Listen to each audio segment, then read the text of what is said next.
మా అక్కలు ఆయల్ల కట్టెల పోయి ఊది ఊది ఆ పొగ కడుపులకు పోయి ఊపిరితిత్తులకు పోయి క్యాన్సర్ వచ్చి చస్తుంటే దీపం పథకం ద్వారా సోనియా గాంధీ గారు గ్యాస్ స్టవ్ సిలిండర్ పేదలకు ఇచ్చిండ్రు.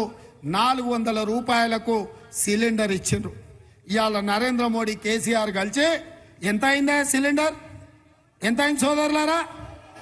ఎంత అయింది అక్క? మా అక్క ఉంది, మా బట్టన్న, మా వదిన. అక్క సిలిండర్ ఎంత అయింది? బాబీ సిలిండర్ కిतना हुआ? 1250 हुआ 1250 అయింది కదా.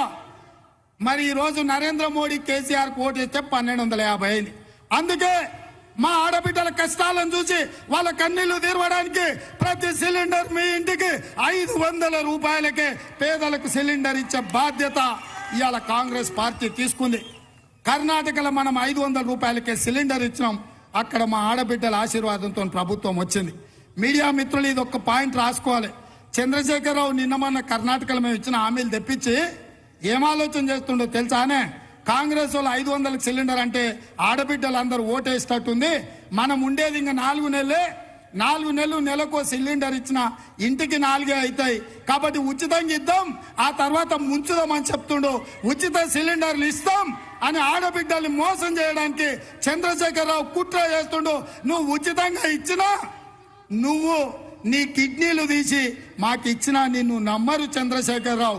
500కి ఇచ్చే సిలిండర్ ని మమ్మల్ని నమ్ముతారు. కాబట్టి మిత్రులారా, రైతులు కష్టాలలో ఉన్నారు. 1,00,000 రూపాయల రుణమాఫీ అని చెప్పి మోసగించిండు. 1,00,000 2 లక్షలు అయింది ఇవాళ 5 ఏళ్లకు. అందుకే ఇవాళ రైతుల కోసం 2 లక్షల రూపాయల రుణమాఫీ చేసి రైతులను ఆదుకునే బాధ్యత కాంగ్రెస్ పార్టీ తీసుకుంది.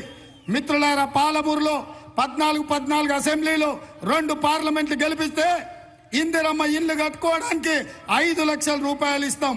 ఆరోగ్యశ్రీ పథకంలో 5 లక్షల రూపాయలు పేదలకు వైద్యం అందిస్తాం. అదే విధంగా ఉద్యోగ ఖాళీలు 2 లక్షలు ఖచ్చితంగా సంవత్సరం తిరిగే లోపల భర్తీ చేస్తాం. 500 రూపాయలకే సిలిండర్ ఇస్తాం. 2 లక్షల రూపాయల రైతు రుణమాఫీ చేసే బాధ్యత కాంగ్రెస్ తీసుకుంటుంది. అన్ని పేదలకు లాభం జరుగుతుంది. కాబట్టి పాలమూరు బిడ్డలందరినీ విజ్ఞప్తి చేస్తున్న కాంగ్రెస్ పార్టీకి అండగా నిలబడండి, కాంగ్రెస్ పార్టీని గెలిపించండి. మీరు